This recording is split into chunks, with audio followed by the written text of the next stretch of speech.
Okay, Joe, we're right now opening the waste storage vent. Okay, Jack, we copy.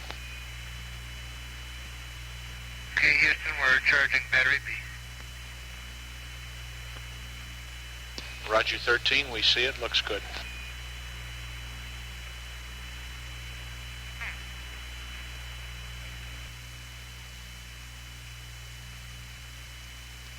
Apollo 13, Houston, request Omni Alpha now, over.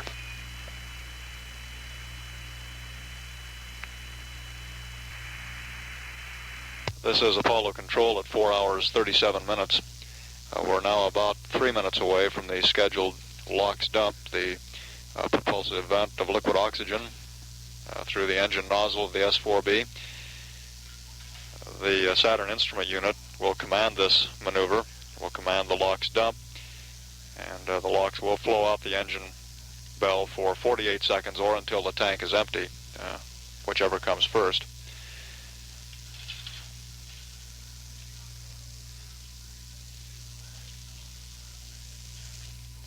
The preliminary plan would be for the LOX dump to produce a change in velocity of about 28 feet per second, which would contribute to the trajectory change, placing the S4B on an impacting trajectory with the moon.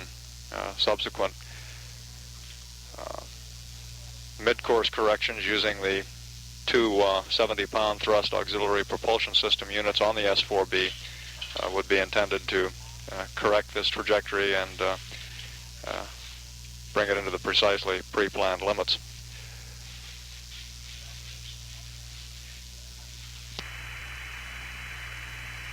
Apollo 13, Houston. Go ahead, Joe. Roger, they're having trouble verifying that the high gain is doing its thing. Like to verify that the pitch is -10. The Y is +350. You're in wide beam width and auto.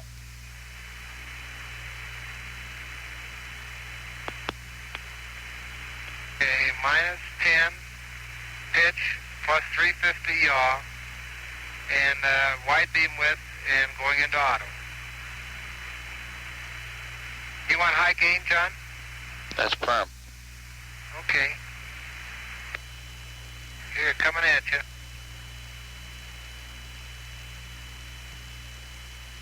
Astronaut John Young, who was backup commander for Apollo 13, is now serving as capsule communicator in place of astronaut Joe Kerwin.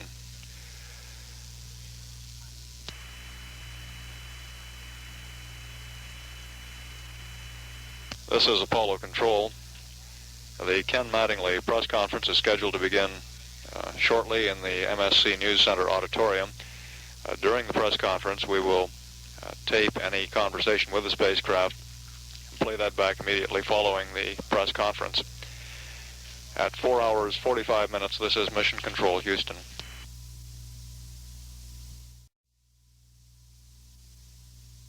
This is Apollo Control, Houston at 4 hours 58 minutes.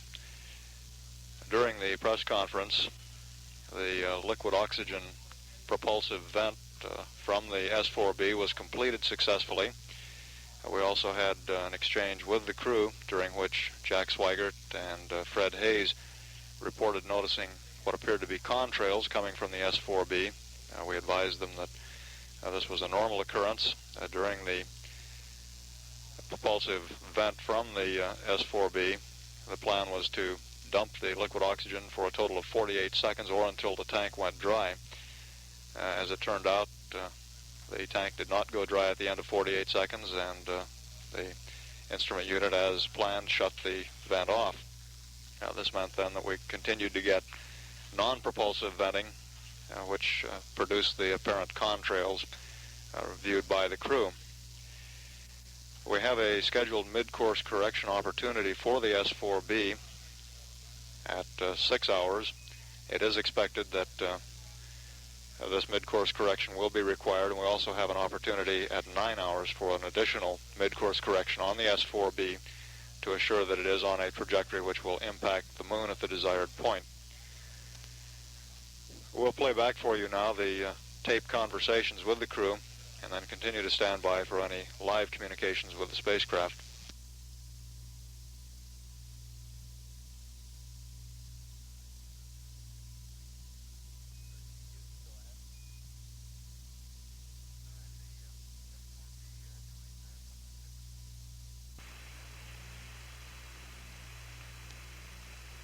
This is Apollo Control at 5 hours 16 minutes.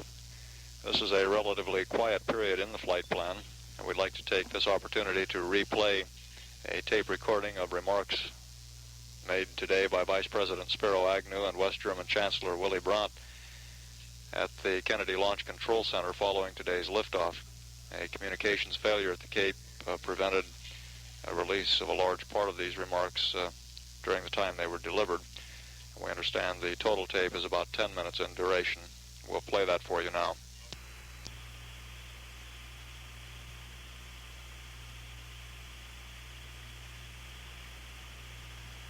It's a great pleasure to introduce the Vice President of the United States.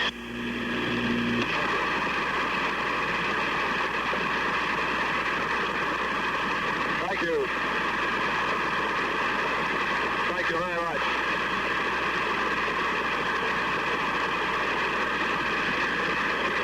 Thank you very much, Dr. Payne, Mr. Chancellor, and ladies and gentlemen of NASA. I feel like a real veteran today because this is my fifth Apollo launch here in no matter how many I see, they all impress me in an overpowering sense. You can't really get used to the sea of that rocket when you sit there and you have a few minutes to reflect on what's gone into it and how many people have given so much of their attention and energy to the preparation of the shot. You can't help but be tremendously impressed successively with each shot. Today we're honored to have with us Chancellor Willy Brandt of the Federal Republic of Germany. I can only say to the Chancellor that the men of his country have given much to the science of rocketry. Certainly our own people here, people like Werner von Braun and Kurt Diebus, bearing those names are testimony enough to the scientific accomplishment of the German people. But the thing that makes these shots so impressive is that they are not restricted to one people as far as the sense of accomplishment is concerned.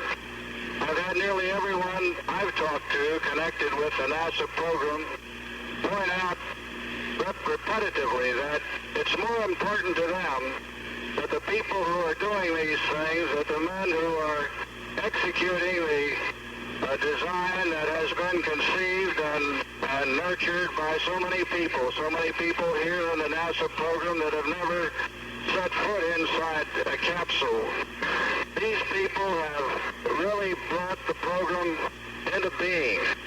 And everyone who I've ever talked to is of the opinion that the important thing about the program is that these are human beings, fellow travelers on the planet Earth, who are accomplishing these wonderful things that would have been considered comic strip material just a few years ago.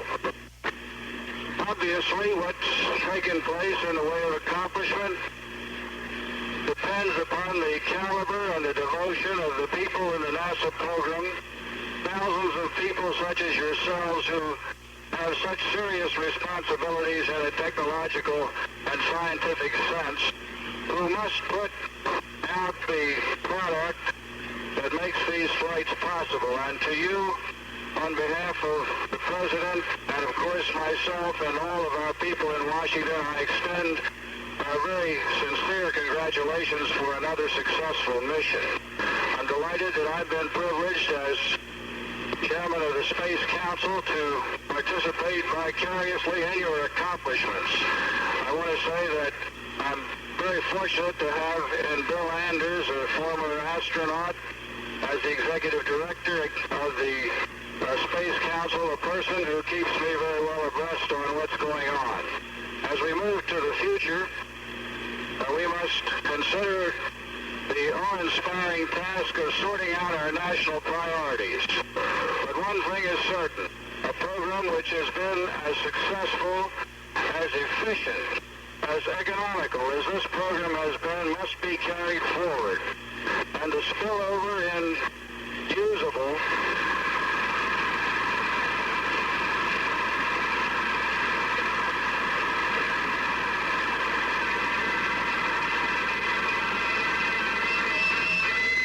spillover and usable data that can be applied to the betterment and the comfort and the culmination and to improve his destiny is probably greater in this program than anything that we've ever turned our national attention to. And I can assure you that we appreciate that very much. Again, it's a pleasure to be with you, and congratulations again on an outstanding accomplishment.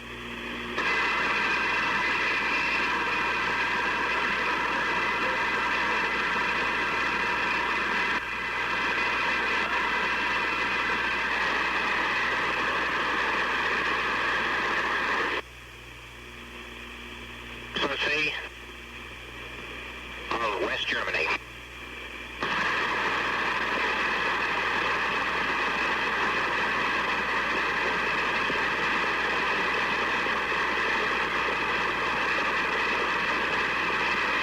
Thank you very much.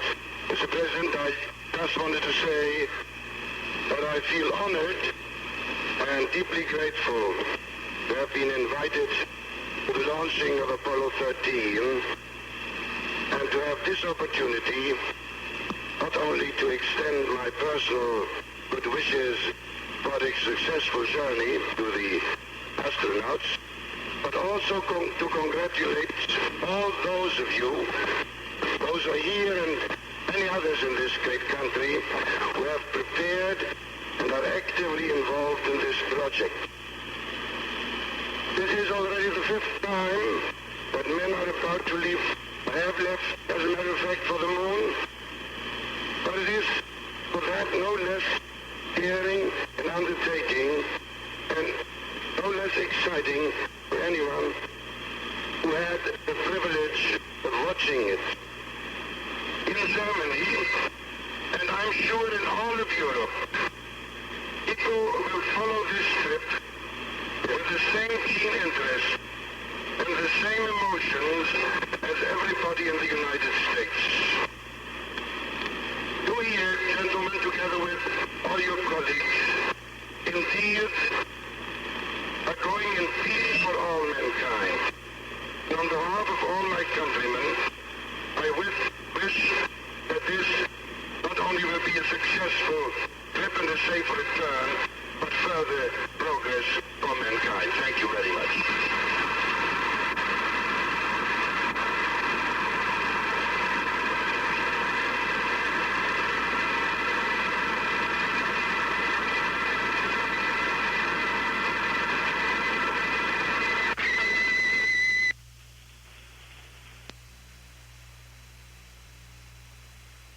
Okay, Houston, do you copy 13's torquing angles on the T-52? 13 Houston, leave them up just a second, and we'll get them down. 13 Houston, okay, we got them. Okay, the time of torquing was 5 hours, 30 minutes, and 40 seconds. Roger, we copy.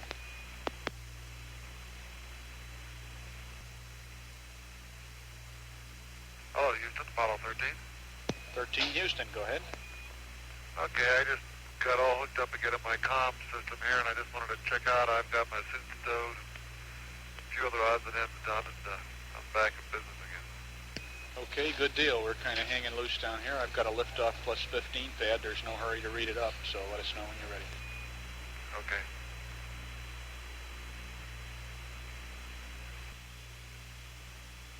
This is Apollo Control at 5 hours 41 minutes. At the present time, we show Apollo 13 to be 24,916 nautical miles from Earth. The spacecraft velocity is 12,172 feet per second.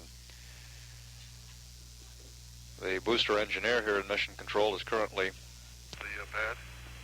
and we'll stand by for that pad to the crew. Jim, liftoff plus 15 pad, GETI 01500, Delta VT 5622, longitude minus 165, and GET 400K 04704. Over.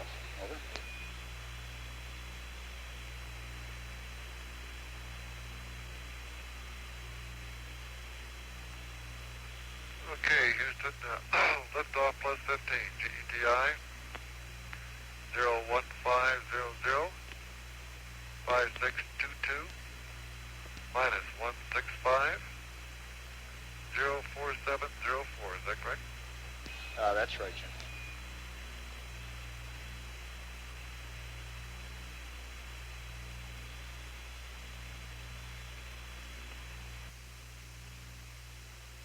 This is Apollo Control at 5 hours 45 minutes. Our booster systems engineer has just reported that the first mid-course correction opportunity with the S4B, the mid-course correction designed to put the S4B on the proper impacting trajectory with the moon, will be required, and it is expected that this maneuver will be a 217-second burn of the two auxiliary propulsion system modules on the S4B. These modules each produce 70 pounds of thrust for a total thrust of 140 pounds. The booster engineer also reported that it would probably be required to utilize the second S4B mid-course correction opportunity at 9 hours to assure the proper trajectory. Mid-course correction 1 for the spacecraft, the command and service modules, is not expected to be needed. The first mid-course correction opportunity, which we would anticipate the possibility of having to make a small mid-course correction, would be for mid-course correction number 2 at the scheduled time in the flight plan. At 5 hours 47 minutes, this is Mission Control, Houston.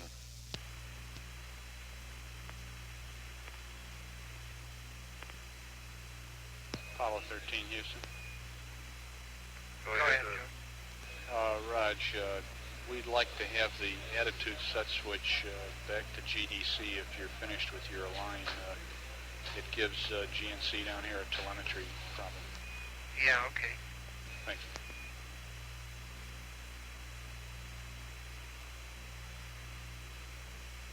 I was just going to give it one more line here. Okay, no rush.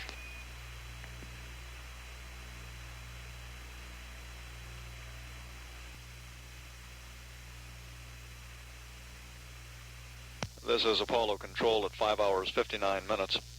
We're about 1 minute away now from the scheduled mid-course correction with the Saturn S4B, the third stage of the Saturn.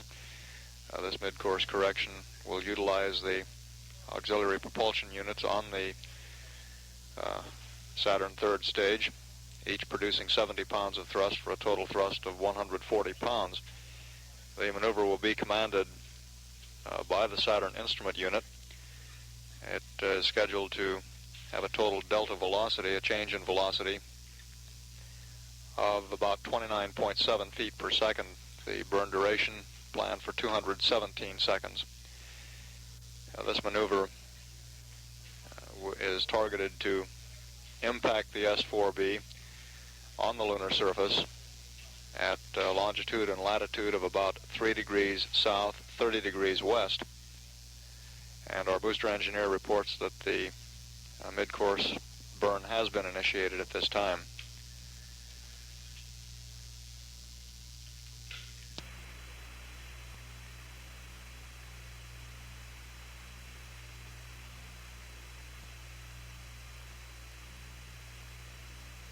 This is mission Control at 6 hours 3 minutes. The booster engineer has just reported that the mid-course correction with the S4B is complete. We'll be standing by for an analysis of the results of that mid-course correction. The mid-course correction opportunities scheduled at 6 hours and 9 hours for the S4B are intended to impact the Saturn third stage within about 200 kilometers of the Apollo 12 landing site. That would be 200 kilometers west of the Apollo 12 landing site.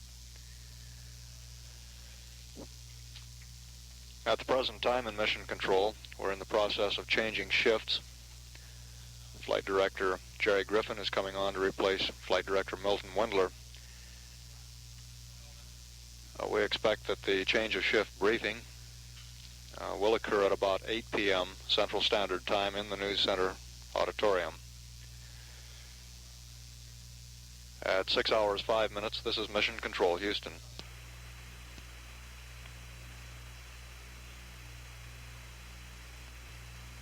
Apollo 13, Houston.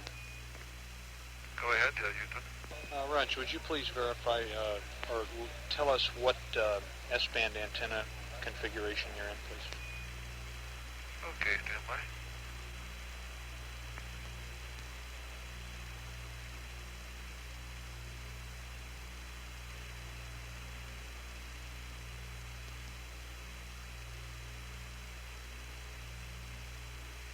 We're in high gain. Oh, Roger. Stand by a minute, Jim. Our signal strength is getting a little low. We may have a recommendation.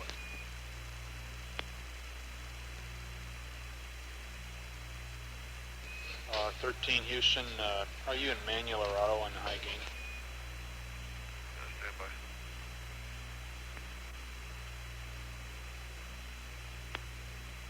We're in auto track, Joe, and high gain. Roger.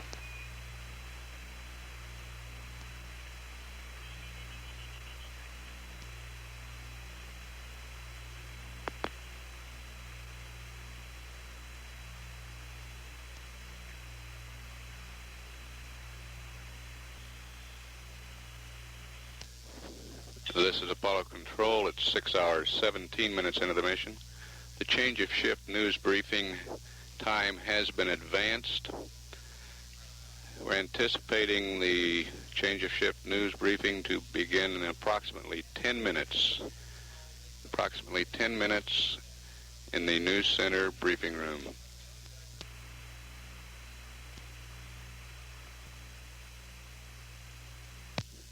This is Apollo Control. It's 6 hours, 38 minutes. Flight Director Jerry Griffin has been taking status reports from each of his flight controllers. Everyone reports all spacecraft systems looking good. Flight surgeon reports the biomedical instrumentation looks excellent, very clean data. He thinks that when this crew completes this long day that they'll be tired and get a good night's sleep. They have about another 6.5 hours before bedtime today. Booster Systems Engineer reports the S-4B has been safed, retaining attitude control and mid-course capability, but that all pressure spheres have been dumped. He also reports to the flight director that the second mid-course correction for the S-4B may be later than ground elapsed time of 9 hours.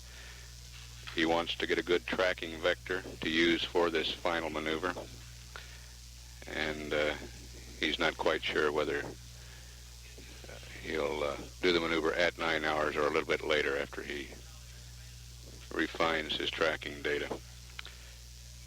He reports the S-4B still has 372 seconds of burn time remaining, plus enough fuel in the apse after that to maintain attitude until 12 hours elapsed time. The guidance officer is watching Command Module Pilot Jack Swigert perform cislunar navigation tasks. Through telemetry, he's monitoring Swigert's marking stars with the sextant. He's very complimentary of Swigert's ability in this task, known as P23. Says this procedure going very smoothly. At 6 hours, 41 minutes, this is Mission Control, Houston. Houston,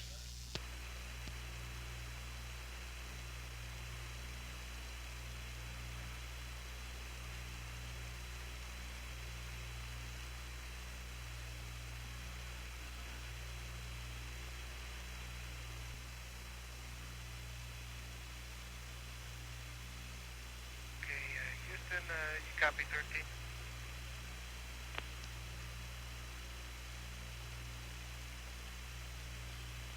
Hello, Houston, Apollo 13, over.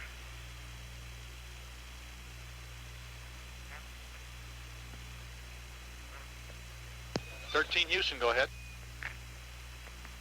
Okay, were you copying my P-23 result? That's affirmative, Jack. We followed you through the whole thing. You're ahead of schedule, hey? Okay. And, Joe, we confirmed there's no midcourse 1, over. That is affirmative as far as I know. Let's get a final check on it, Jim. Okay, because we're standing by. We want to do a fuel cell purge and a wastewater dump. Okay, Jim, we confirm that there will be no midcourse 1.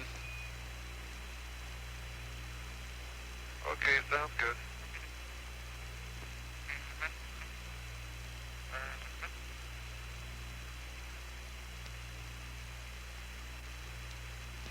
And 13 Houston, you can go ahead with the purge and dump at your discretion. Roger, Houston. What we're going to do is we're going to get rid of Fred's suit here. Fred's suit's been right in the commander's slot here for the last half hour, so we're going to try to get those. Okay. He did a pretty good job.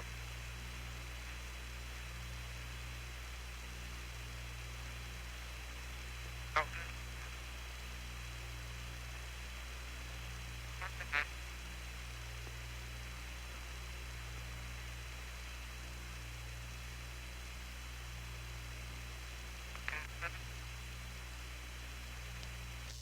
This is Apollo Control. It's 6 hours, 46 minutes. We'll take the release line down now while the change of shift news briefing is underway. We will tape any air ground, play it back after the news briefing. This is Mission Control, Houston.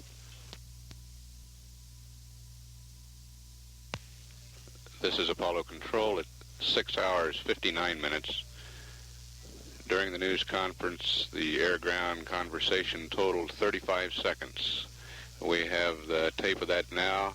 We'll play that for you, and then we will stay up live.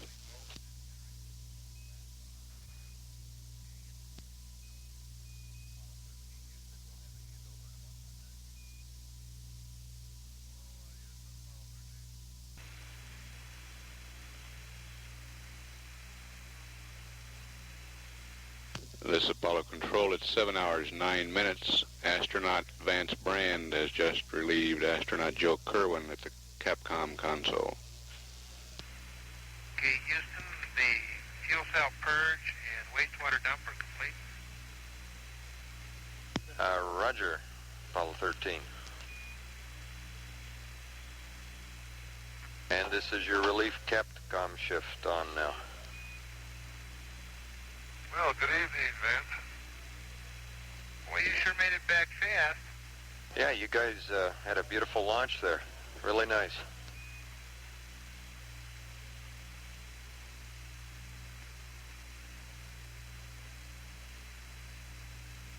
Could you follow it all the way up, Vance?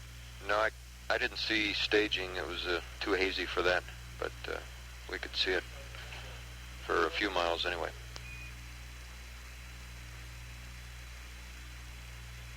I'll tell you, it's sure an interesting ride. Right.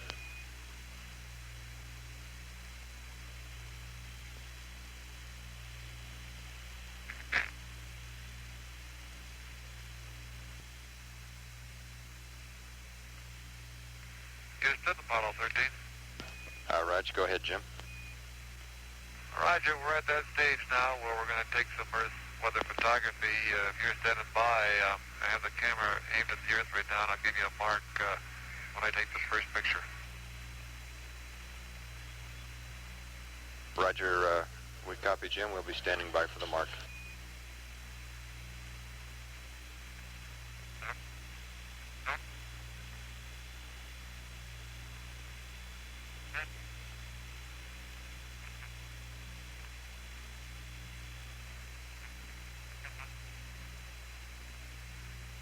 Okay, Houston, 3, 2, 1, mark. Roger, copy.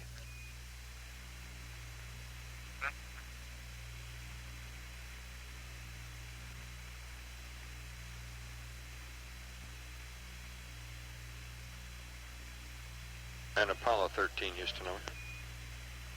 Go ahead. For the PTC, recommend that you disable quads A and B. Over. Okay, disable quads A and B will do, and as soon as Jack gets finished thrashing around, we'll be going to that PTC room. Okay.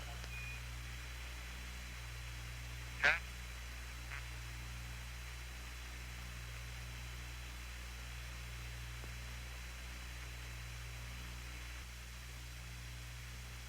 Okay, Houston, we're starting PTC. We're disabling quads A and B now. Roger. Apollo 13, Houston, copies.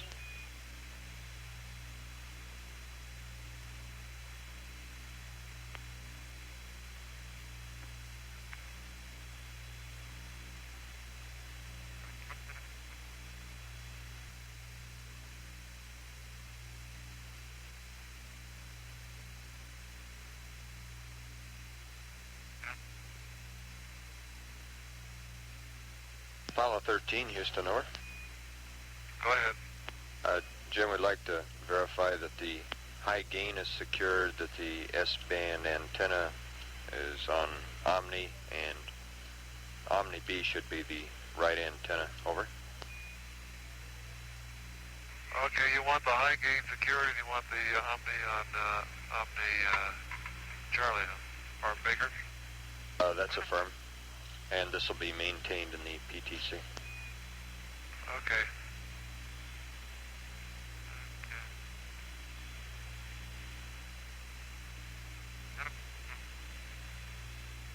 And the high gain angles for stowage, or for stowing, are pitch minus 52, yaw 270.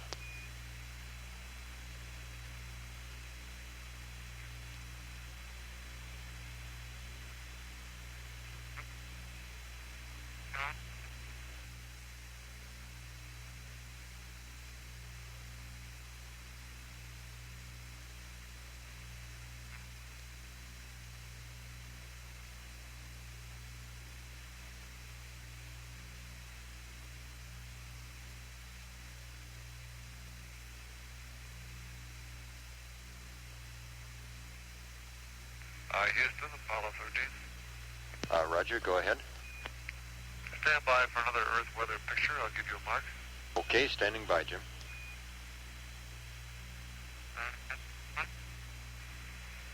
3, 2, 1, mark. Houston copies.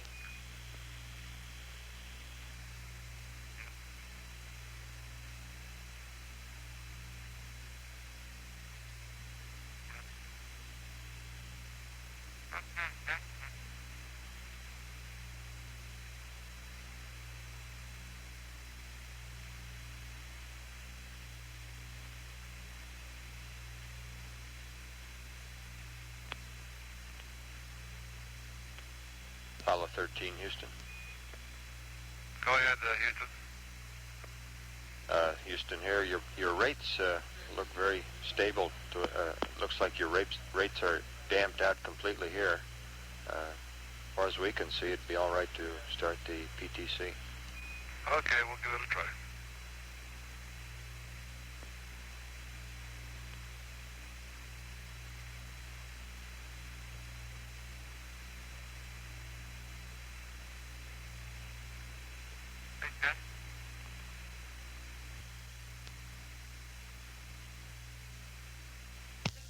This is Apollo Control. It's 7 hours, 46 minutes. Apollo 13, now 37,630 nautical miles from Earth. Velocity, 9,878 feet per second.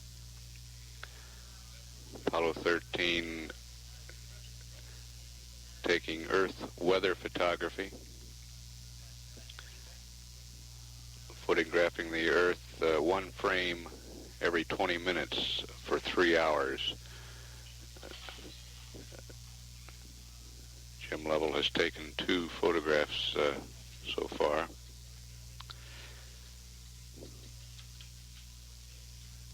We have a reminder for the newsmen from the print media.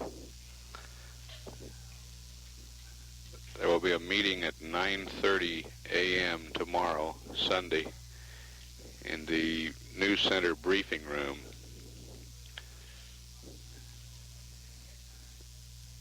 The writing press will select representatives to fill the Mission Control Center pool positions at that time. That's at 9:30 a.m. Central Standard Time tomorrow. At 7 hours, 47 minutes, this is Mission Control, Houston.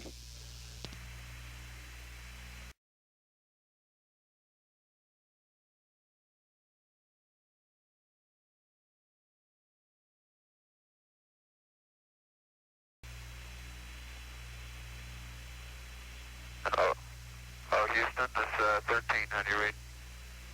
13, Houston, loud and clear.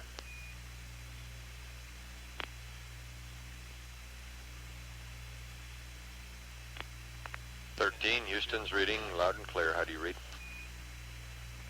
Okay. And do you have any estimate, Vance, on how long we'll be charging battery B? Stand by one, Fred.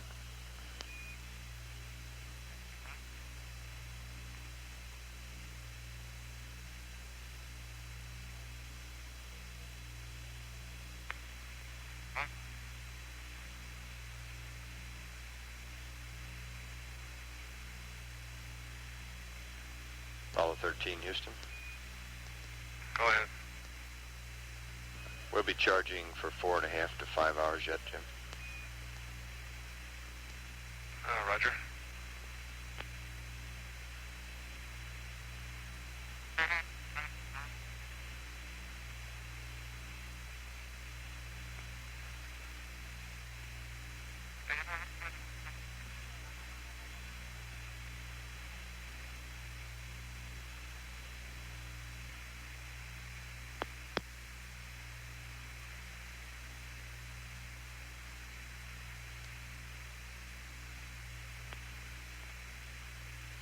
Apollo 13, Houston. Go ahead.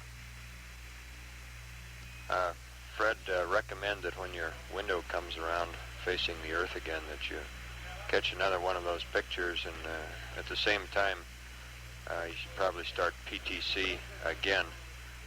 We might have sent a confusing bit of info up to you. The disable 2 quads only applies to an early step in the procedure. We didn't mean that for the latter part of the procedure where we have the statement to enable all jets. Over. Okay.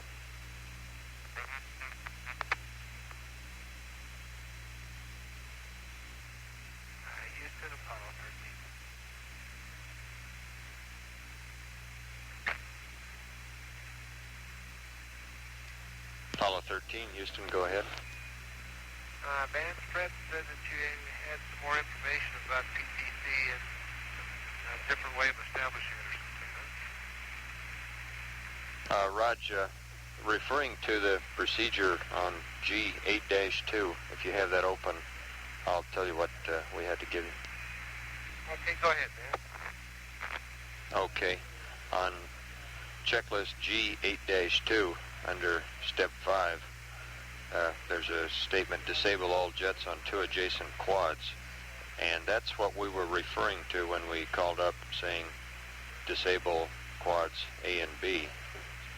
So that's all fine. However, going down now to step 7, where it says enable all jets, we hope that you didn't think we meant leave A and B disabled there. In that case, it says written, all jets should be enabled. Over.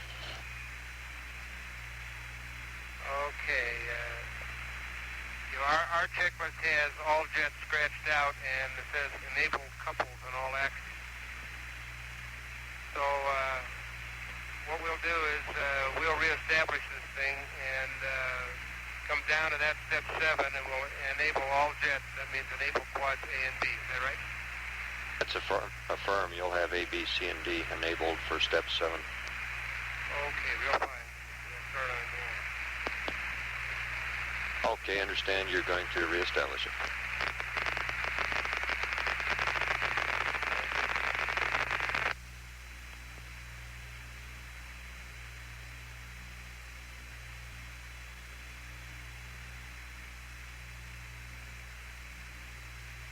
And Vance, on that picture, I was all set to shoot it just a little before you called, and yours it showed up in the window yet. I don't know if we got too far up the belly band or what. Roger, copy, friend.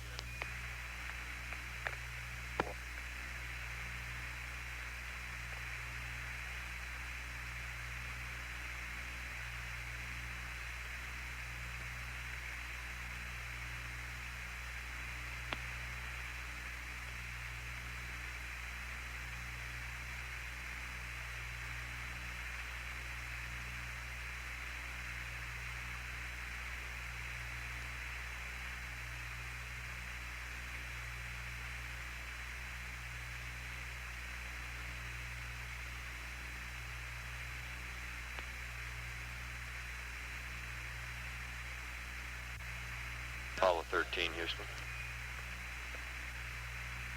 Go ahead, Vance. Roger, on the photo, you'll probably have to reestablish the attitude for PTC, and then whenever it comes into the window again, we'll just be standing by for the photo.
Apollo 13, Houston.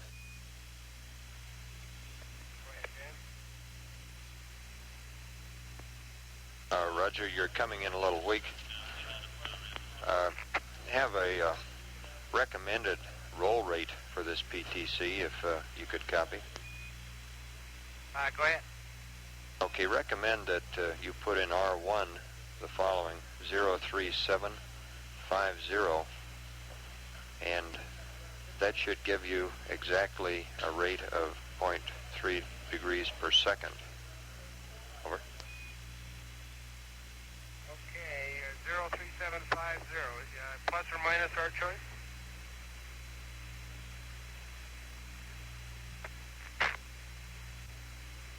Roger, the same direction you rolled last time, which I believe is plus.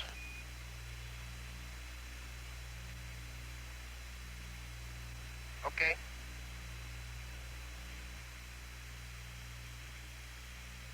Hey, Vance, would you monitor our rates and kind of give us an idea when you think they're stable enough to start PTC? rods, Jack. We'll take a look and let you know as soon as they look stable enough. Okay, I've got quads A and B disabled here. Roger.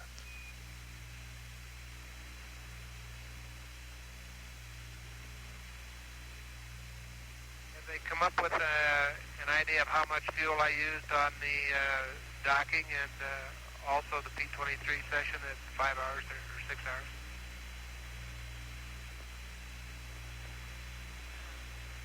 I think we can give you something. Stand by a minute.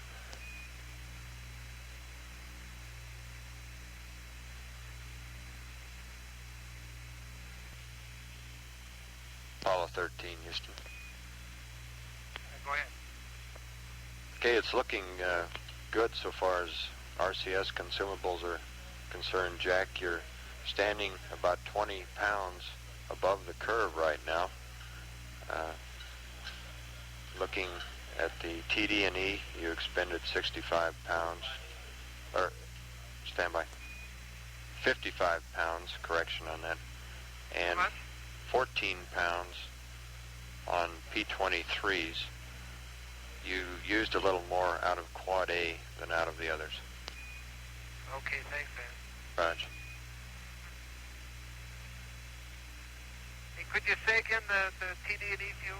We got a different, we all heard different things. I said 65 and then corrected that to 55 pounds. Okay.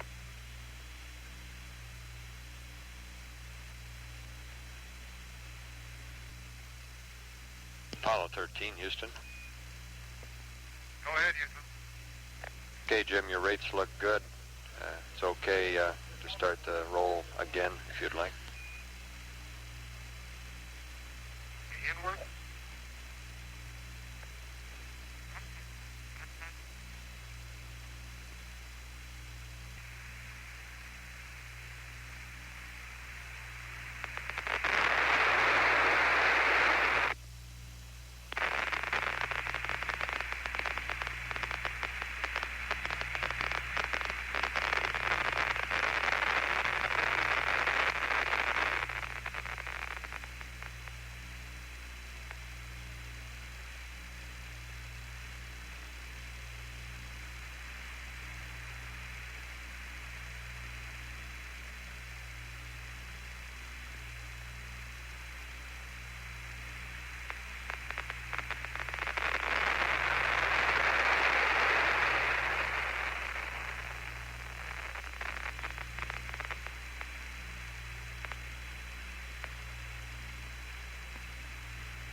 This is Apollo Control at 8 hours 40 minutes.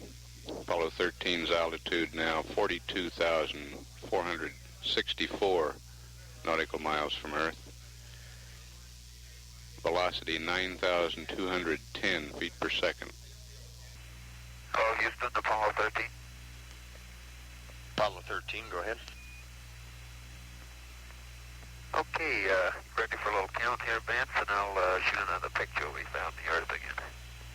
Okay, we'll be standing by, Fred. Okay, 3, 2, 1, mark. Roger, copy.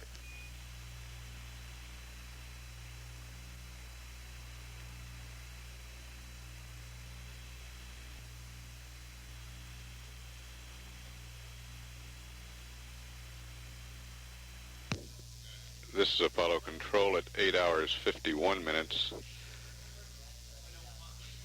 Tracking of the S4B since its first midcourse correction indicates that a second midcourse correction will not be necessary. I repeat, a second midcourse correction of the S4B trajectory will not be necessary based on tracking to date since the first midcourse correction. The booster systems engineers plan to wait until about 10 hours elapsed time before making a final decision on whether to perform a midcourse. They want to get further tracking data from some other stations, and will have it by that time. But present indications are that the S4B is on the proper trajectory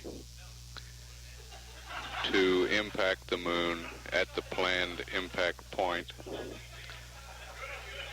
and the booster has come up with a time based on present indications, a prediction that the impact will take place at 77 hours 49 minutes 23 seconds. He says he will update this time later, but that's the prediction at the present time. His studies also show that capability to command a midcourse will exist until an elapsed time of 13 hours 48 minutes.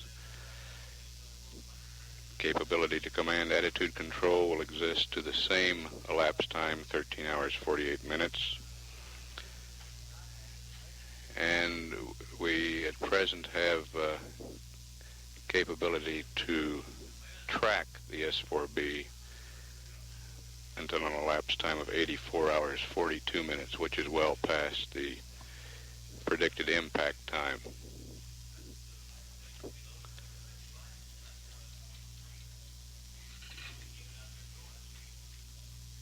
Apollo 13's altitude now 43,653 nautical miles from Earth.